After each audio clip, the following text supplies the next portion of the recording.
Welcome to Bear Download. I'm Rich Campbell along with Dan Wiederer. Dan, it's Wednesday here at Hallis Hall. The Bears getting ready for the Green Bay Packers, going through a walkthrough this afternoon, still recovering physically from Monday night's win over the Jets. But as we look ahead to Sunday's game, huge, obviously, the Bears with a chance to put 2 games between them and the Packers in the standings, and a chance to take advantage of a Packers offense that is not clicking. The Bears usually don't get this opportunity. You usually don't see Aaron Rodgers with a 62% completion percentage. I mean, there's some chances here for the Bears defense to really continue the momentum they've generated from a couple of wins. No question. Some uncharacteristic struggles for the Packers in the early going here. They've lost 2 of their first 3. Obviously played some good defenses in the Seahawks, the Jets, and the Lions, but the Lions did a tremendous job on Sunday of really taking away the big plays down the field in the passing game and daring the Packers to beat them with the run. Now, that used to be the formula to beat the Green Bay until they got Eddie Lacy. And last year, Eddie Lacy gashed opponents and made people pay for sort of giving them 7-man fronts to run against. It hasn't been the case in these last couple of weeks. And so I think for the Bears, it has to start with the idea that you can get to Lacy,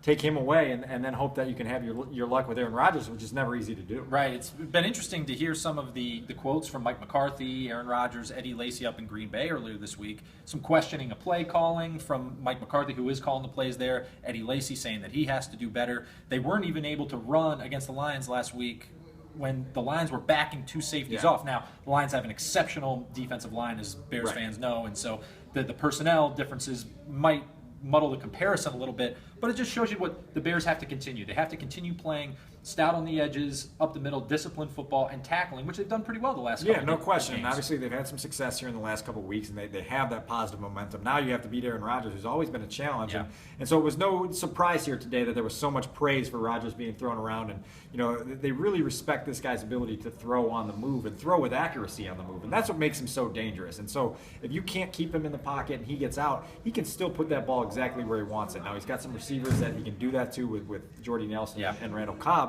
But he's lagging. You know, Jermichael Finley's not around anymore. They haven't been getting the production of the tight end position that they're used to. And also with Lacy, with him a little slow out of the gates here in his second season, that really slows down what you can do as an offense. And so for the Packers, that'll be a key. For the Bears as well, you have to make sure that you can start there. And one piece of good news for the Bears is that safety Ryan Mundy said he thinks he's going to play on Sunday. Basically said he feels good at this point from that shoulder stinger that he suffered the other night. He's doing everything he can to get back in. We'll see how it continues to play out this week. A lot of injury nuggets on the Bears side of things. It sounds like Chris Conte will at least give it a go in practice as well in the next couple of days. And that's obviously strong news for a Bears team that finished the game without both their starting safeties in New York. Yeah, all right. Stay tuned to ChicagoTribune.com all week for coverage. For Dan Wiederer, I'm Rich Campbell. That'll do it for Bear Download.